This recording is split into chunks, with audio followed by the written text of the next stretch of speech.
The movie we'll be covering today should be on the radar of comedy and drama fans, as it has become the talk of the town. The name of the movie is The Duel. It's a 2024 comedy drama film directed by Justin Matthews and Luke Spencer Robert. The film stars Dylan Sprouse as Callan, Callan McAuliffe as Woody, Patrick Warburton as Christoph, Denny Love as Sam, Bart Denton as Kevin, Maria Gabriela de Farias as Aphrodite, Rachel Matthews as Abby, Christian McGaffney as Joey, Ronald Gutman as Rodolfo, Bashi as Pig, Benjamin Woodcock as a homeless man, Daniel Burke as dinner guest, Max Cortese as dinner guest, Jodie Spangler Deford as Lady in the Red Dress, Kevin DeFord as party guest, Katie Marie Eaker as Aphrodite's maid, and Bob Easley as Alejandro. The plot of the movie centers around these two best friends, Callan, Dylan Sprouse, and Woody, Callan McAuliffe. How Woody discovers that Callan is having an affair with his girlfriend. Hence, he challenges his friend to a duel because there will be no other way to get an act of revenge, and this will satisfy him. A classic contest of honor, a gentleman's duel to the death. They then take their friends group across the border to a mysterious,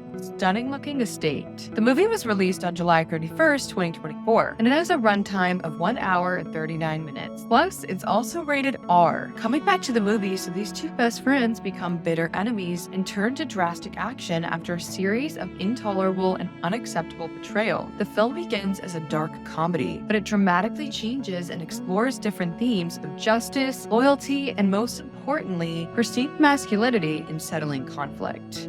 Their decision to end a grudge, as they did in the olden days, through gentlemanly combat instead of peacefully negotiating, is handled with surprising coordination. The movie is intriguing and the performances are compelling as the film runs its course. Callan and Woody are best friends like two peas in a pod, until Callan sleeps with Abby, who's Woody's longtime girlfriend and fiancée. This makes Woody bitter, and he goes into shock.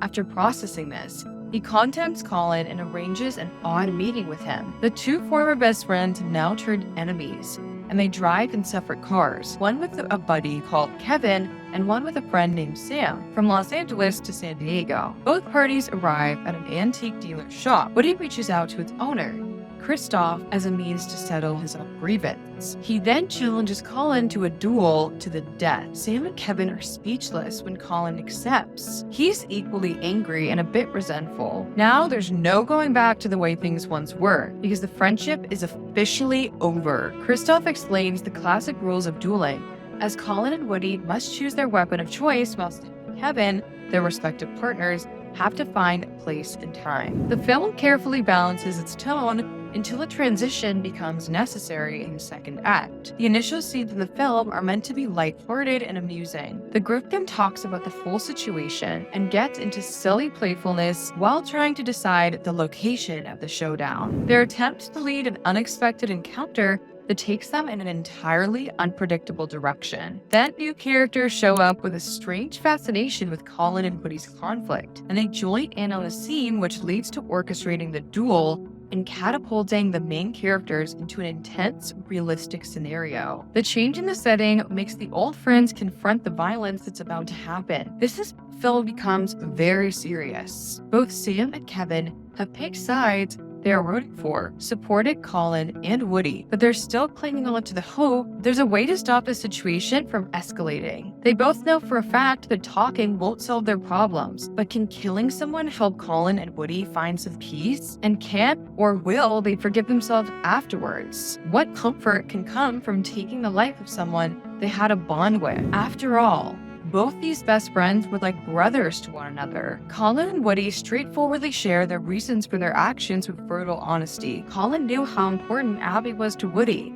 and how his involvement with Abby wasn't just about jealousy or a casual fling. Callan, on the other hand, genuinely loves Abby, and he can't keep a secret anymore. Woody can't accept Callan's dishonesty. He feels deeply heartbroken and troubled by what Callan did, and now his dreams of a future with Abby are completely shattered. Woody can't find himself forgiving Callan, and both men clearly can't ignore their issues. Both the actors gave outstanding performances, and both were well picked for their respective roles, showing betrayal, anger, resentment, and the determination behind their characters. The duel's main focus is on toxic masculinity through the older characters who enable it. Warburton's Christoph and Ronald Gutman's Rodolfo, a rich and dangerous cartel leader, have these very old-fashioned ideas about gentlemen handling serious disputes themselves. They believe that trying to solve things peacefully is a lie created by the weak and are just overtly soft ideas in modern-day society. They are of the impression that there's no better way to resolve a fight over a woman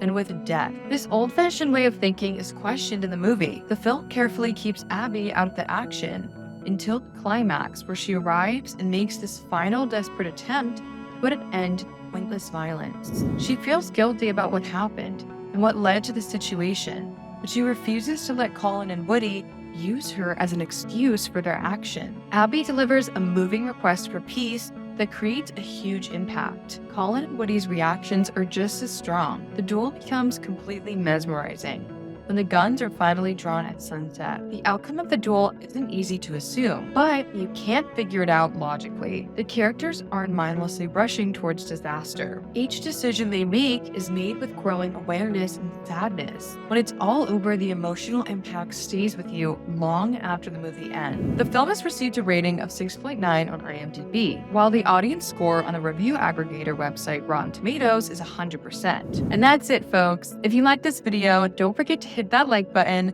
comment, share, and subscribe to our channel to watch the latest and exclusive movie reviews. If you have any requests, thoughts, or recommendations for movie reviews, just drop them below in the comments section, and we'll see you in the next one. Peace.